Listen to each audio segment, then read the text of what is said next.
আজি মই আলোচনা কৰিবলৈ গৈ আছোঁ আপোনালোকৰ লগত জাতিলাও বা পানীলাও খেতিৰ বিষয়ে।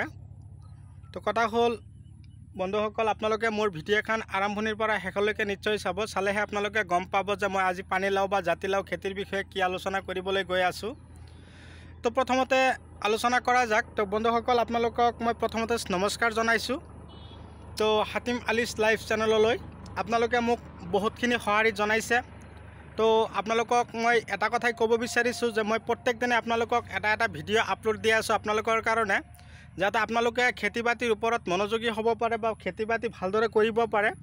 তো এই খেতি বাতি কৰাৰ মূল উদ্দেশ্য আৰু এই খেতি বাতি কৰাৰ প্ৰধান চাহিদা, এই খেতি বাতি কৰাৰ পিছত আপোনালোকৰ লাভালাভ আৰু এই খেতিৰ পৰা কেনেকুৱা লাভালাভ আপোনালোকে পাব পাৰিব, সবিশেষ আলোচনা কৰিবলৈ গৈ আছোঁ। তো প্ৰথমতে মই আলোচনা কৰিবলৈ গৈ আছোঁ এই খেতি কেনেকৈ কৰা হ'ল, এই খেতিৰ কৰাৰ আগমুহূৰ্তত কিমান পৰিমাণে সাৰ দিয়া হৈছিল আৰু এই খেতিৰ পৰা কিমানকৈ লাও উঠাব পাৰিব। ইয়াত অলৰেডি 1.5 বিঘা মাটিৰ লাও খেতি আছে।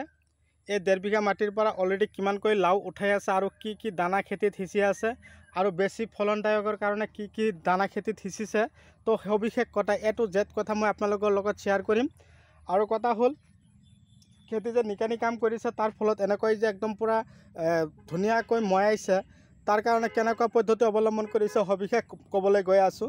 তো কথা হ'ল আপোনালোকে যদি মোৰ চেনেলৰ নতুন হৈ আছে তেনেহ'লে মোৰ চেনেলখন ছাবস্ক্ৰাইব কৰি ল'ব আৰু কাষত থকা বেল ঘণ্টিটো আপোনালোকে লাহেকৈ বজাই দিব, যাতে এনেকুৱা ধৰণৰ নতুন নতুন ভিডিঅ' নটিফিকেশ্যন আপোনালোকে পাই থাকে। আৰু এটা কথা আপোনালোকৰ লগত শ্বেয়াৰ কৰিম অন্তিম সময়ত, এইটো হ'ল যে ৰঙালাও কিবা পানীলাও এনেকৈ ধৰণৰ পচি যায়, কলিবিলাক পচি যোৱাৰ কাৰণে পানীলাওবিলাক কি হয়, নষ্ট হয়। তাৰ কাৰণে কি ঔষধ দিলে আপোনালোকৰ পানীলাও গছত যথেষ্ট পৰিমাণে পানীলাও লগাব পাৰিব আৰু ধৰাব পাৰিব, আৰু কি ঔষধ স্প্ৰে কৰিলে বা কি কি ঔষধ খেতিত দিয়াৰ লগে লগে গছত যথেষ্ট পৰিমাণে ফলন বৃদ্ধি হ'ব। তো প্ৰথমতে এই 1.5 বিঘা মাটিত কি কৰা হৈছিল, 2 গাড়ী গোবৰ দিয়া হৈছিল। লগতে কি কৰা হৈছিল আলোচনা কৰিবলৈ গৈ আছোঁ। লগতে দিয়া হৈছিল ছুপাৰ দিয়া হৈছিল 30 কিলো, পটাছ দিয়া হৈছিল 7 কিলো দি হাল মাৰি ময়াইখিনি তাৰপিছত লগাইছিল। এটা গছৰ পৰা আৰু এটা গছত দূৰত্ব ৰাখিছিল 6-7, এটা খুঁটাৰ লগত আৰু এটা খুঁটাত তাৰমানে ডিষ্টেঞ্চ ৰাখিছে 6-7 ৰাখি এটা গুটি লগাইছিল। এটা গছে আপোনালোকে দেখা পাই আছে। কিন্তু কথা হ'ল বহাগ জেঠ মাহত নমাবলৈ হ'লে এই লাও কেতিয়া লগাইছিল বা মাৰ্চ এপ্ৰিল মে' মাহলৈ নমাবলৈ এই লাওৰ গুটি কেতিয়া লগোৱা হৈছিল, মোটামুটি ইয়াৰ ধৰক 2-2.5 মাহ আগত কিন্তু লগোৱা হৈছিল। ফেব্ৰুৱাৰী মাহত, মিনিমাম ফেব্ৰুৱাৰী মাহত গুটি লগাইছিল। এতিয়া যথেষ্ট পৰিমাণে গছত লাও লাগিছে। তো এইখিনি সাৰ দিয়া হ'ল। সাৰ দিয়াৰ পিছত গছখিনিক যতন লোৱা হ'ল, এতিয়া লাও লাগিছে। মই এতিয়া আলোচনা কৰিবলৈ যাম কি ধৰণৰ বীজ খেতিত লগাইছিল। বহুতে তাৰমানে গদা লাও কৰি বেছি ভাল পায়, কিন্তু কথা হ'ল গদা লাও কৰিবলৈ মাটিৰ পৰিমাণটো অকণমান ভাল হ'ব লাগিব, মাটিৰ গুণাগুণ ভাল হ'ব লাগিব বা থাকিব লাগিব। যিবিলাক মাটিৰ অম্লতা একেবাৰে কম, অম্লতা ধৰি ৰখা ক্ষমতা একেবাৰে কম, তেনেকুৱা ধৰণৰ খেতিত কিন্তু লাও গছবিলাক মৰি যায়। যিবিলাক মাটি অকণমান ভাল মাটি, সেইবিলাক মাটিত লাও গছ মৰি নাযায় চাওক। কিন্তু কথা হ'ল ইয়াত কিন্তু গদা লাও গুটি লগোৱা হোৱা নাই, ইয়াত লগোৱা হৈছে দাদা লাও গছৰ গুটিখিনি যে ইয়াত লগোৱাৰ পিছত কিন্তু কি কৰা হ'ব লাগিব, আপোনালোকে ফুৰাডন আৰু চূণখিনি কি কৰিব লাগিব, গছৰ এই ঠাৰিটোৰ মাজত একদম পূৰা ভিজাই দিব লাগিব, একদম বগা কৰি দিব লাগিব। ইয়াতো দিয়া হৈছিল কিন্তু বৰষুণ পৰি মই এইখিনি ধুই পৰি গৈছে। তো কথা হ'ল আপোনালোকে এই পদ্ধতি অৱলম্বন কৰিব লাগিব। আৰু এটা কথা কি, আপোনালোকে নাজানে লাও খেতিত কি পন্থা অৱলম্বন কৰিলে আটাইতকৈ বেছি ফলনদায়ক হ'ব। মই সবিশেষ ক'বলৈ গৈ আছোঁ। লাও খেতিত আপোনালোকে কি কৰিব, পোক খেদিবৰ কাৰণে আপোনালোকে বিশেষকৈ মেজগাৰ্ডটো ইউজ কৰিলেই হ'ল, আৰু পাৰিলে আপোনালোকে একতাৰা বা এই দুটা ঔষধ উৰণীয়া পোকৰ কাৰণে স্প্ৰে কৰিব, আৰু ফুটা কৰা পোকৰ কাৰণে আপোনালোকে মেজগাৰ্ডটো স্প্ৰে কৰিলেই হ'ল। তাৰ লগত আপোনালোকক কৈছোঁ, আপোনালোকে লাও গছত যথেষ্ট পৰিমাণে ফলনৰ বাবে আপোনালোকে কোনটো দানা দিব, হিফাজত এটা দানা আছে, হিফাজত দানাটো আপোনালোকে খেতিত সিঁচিব। এই দানাটো খেতিত সিঁচিলে কি হয়, ইউৰিয়া সাৰৰ লগত সিঁচিলে যথেষ্ট পৰিমাণে লাওৰ কলি আহিব, আৰু লাওৰ কলি নষ্ট নহ'বলৈ আৰু যথেষ্ট পৰিমাণে ফলন হ'বৰ কাৰণে আপোনালোকে কি কৰিব, পিঁয়াজৰ ছাল পিঁয়াজৰ ছাল ল'ব, আধা কিলো পিঁয়াজৰ ছাল, 2টা লেবুৰ ৰস আৰু কলৰ ছাল, যিকোনো এটা কলৰ ছাল।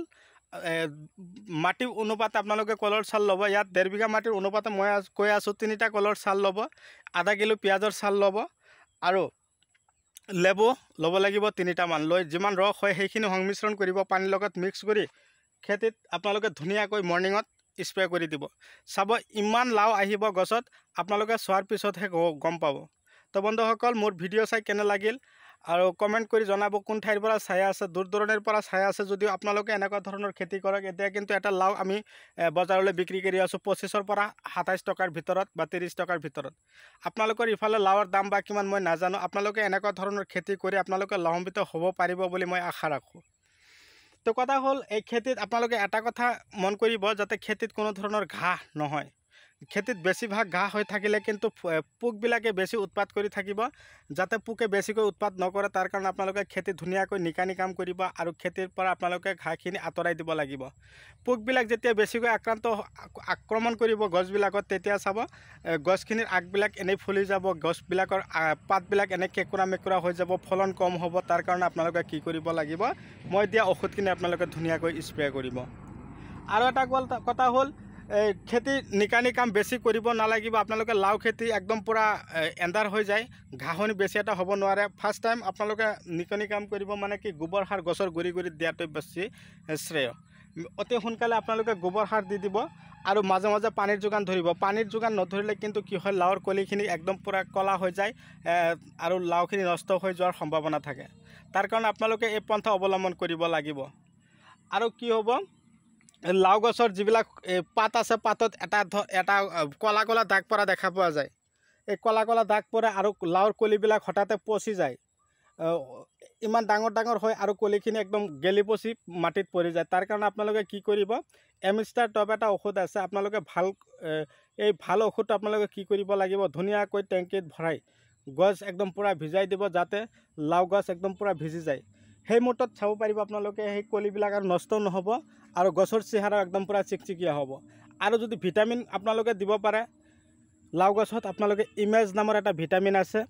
যদি আপোনালোকে ইমেজ ভিটামিন আপোনালোকে বিচাৰি পোৱা নাই, তেনেহ'লে আপোনালোকে এমিষ্টাৰ এটা ভিটামিন আছে, সেই এমিষ্টাৰ ভিটামিনটো লাও গছত স্প্ৰে কৰিব। আপোনালোকে এনেকুৱা ধৰণৰ খেতিত আপোনালোকে এই ধৰণৰ ঔষধ স্প্ৰে কৰক, আপোনালোকে সফল হওক তাৰে কামনা কৰিলোঁ। আৰু কথা হ'ল, আপোনালোকৰ খেতিত এনেকুৱা ধৰণৰ ডোং দি দিব, যাতে বৰষুণ হোৱাৰ লগে লগে লাও গছৰ গুৰিত জমা নহয় পানীখিনি, যাতে সেই ডোঙত গৈ জমা হয়, লগে লগে লাও গছখিনি পানী শুকাই যাব আৰু গছে শিপা দিয়াত সহায় হ'ব।